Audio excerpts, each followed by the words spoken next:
पैसा हमें नहीं देते क्योंकि मैं फुटपाथ पे रहता हूँ ना, घर पर एमआईओ देना नहीं होता है, गाड़ी का तेल नहीं लगता है।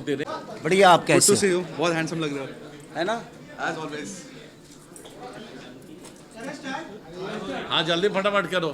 सर भाई क्या कहना चाहेंगे, जैसे आपने बाहर कहा बहुत टाइम के बाद किसी भोजपुरी फिल्म का मुहूर्त हो रहा है, कितने एक्साइटेड हो और नई मतलब कितनी मेमोरीज है इन फिल्मों के साथ, अगर कुछ शेयर करना चाहें आप? देखिए, सबसे बड़ी चीज़ कि अभी भी ऐसे इंसान है ना कि अंत भी इन्हीं के हाथ होता है और शुरुआत भी इन्हीं के हाथ होता है, क्योंकि हमारे इंडस्ट्री के ऐसे एक पिलर हैं जो कोई भी बेहतर काम होता है तो शुरुआत इनके हाथों से ही होता है। और मैं ही नहीं बल्कि पूरा इंडस्ट्री इस बात को मानता है और जानता भी है। और मुझे लगता है कि 3 साल कोरोना के बाद से तो मुहूर्त हम भूल ही गए थे। फिल्में बन रही है, बनती भी है और आगे भी बनेगी, बट वो क्षमता लोगों के अंदर से थोड़ा सा डाउन हुआ था, थोड़ा कॉन्फिडेंस लेवल डाउन हुआ था।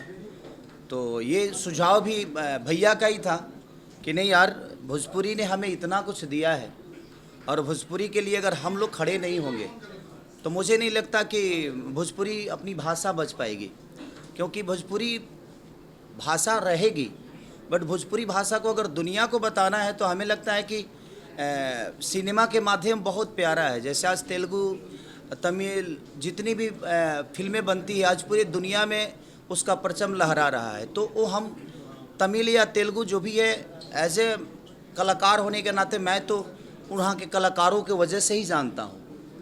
तो कहीं ना कहीं ये माध्यम बहुत बेहतर है जो अपने भाषा को हम बाकी भी भाषा के लोगों के तरफ दिखा सकें, वहाँ के लोगों को बता सकें कि हम भोजपुरी भाषा के हैं, भोजपुरी हमारी माँ है, भोजपुरी हमारी मिट्टी है।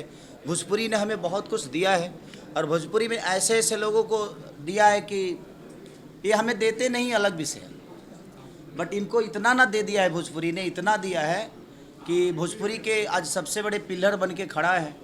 और इसके डायरेक्टर हमारी प्रिमांशु भैया, जिनका योगदान मेरे जीवन में बहुत रहा है।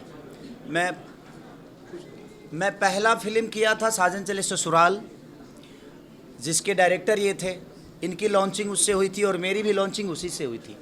और आज इनके साथ में ये सफ़र, आज 10-15 साल के सफ़र में, मुझे 15 साल के सफ़र, 14 साल के सफ़र में कम से कम 20 से 22 फिल्में हमारे साथ इन्होंने किया। और मुझे इनके गाइडेंस में काम करके मुझे बहुत कुछ सीखने को मिला भी है। और जितने भी डायरेक्टर हमारे और जितने भी कलाकार हमारे भोजपुरी के हैं, सबसे मैं कुछ ना कुछ सीखा ही हूँ। और दुनिया पता नहीं मुझसे क्या सीखी है, बट मैं तो सीखा हूँ और आगे भी सीखने की इच्छा है। जो मैं जब तक जीऊँ तब तक ऐसे गार्जियनों के संरक्षक में रहूँ, ऐसे गुरुओं के बनाए हुए रास्ते पे मैं चलने का प्रयास करूँ, ताकि हम अपनी भाषा को, अपने आप को, अपनी गरिमा को, अपने उस मिट्टी को, जिस मिट्टी की खुशबू में इतने बड़े बड़े स्टार पैदा हुए, इतने बड़े बड़े प्रोड्यूसर पैदा हुए, इतने बड़े बड़े डायरेक्टर पैदा हुए।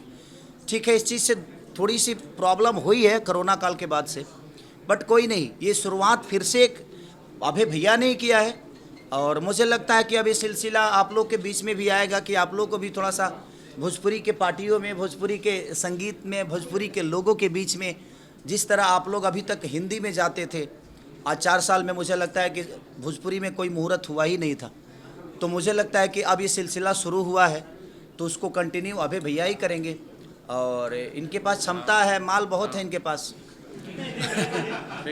माल बहुत है, तो ये माल दे रहे हैं।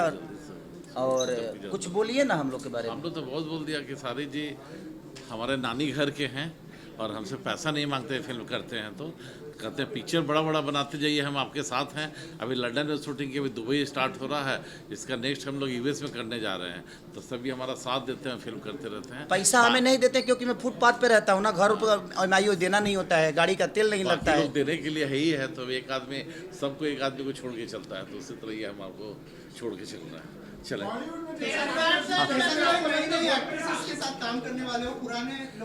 अब हम लोग वहाँ लेंगे इंटरव्यू, इसलिए लोग चले जाएंगे। एक मिनट, हाँ,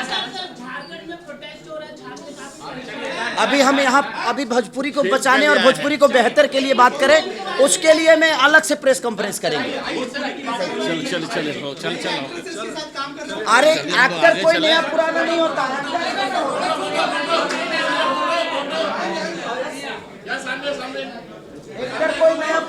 होता, एक्टर तो एक्टर ही होता है।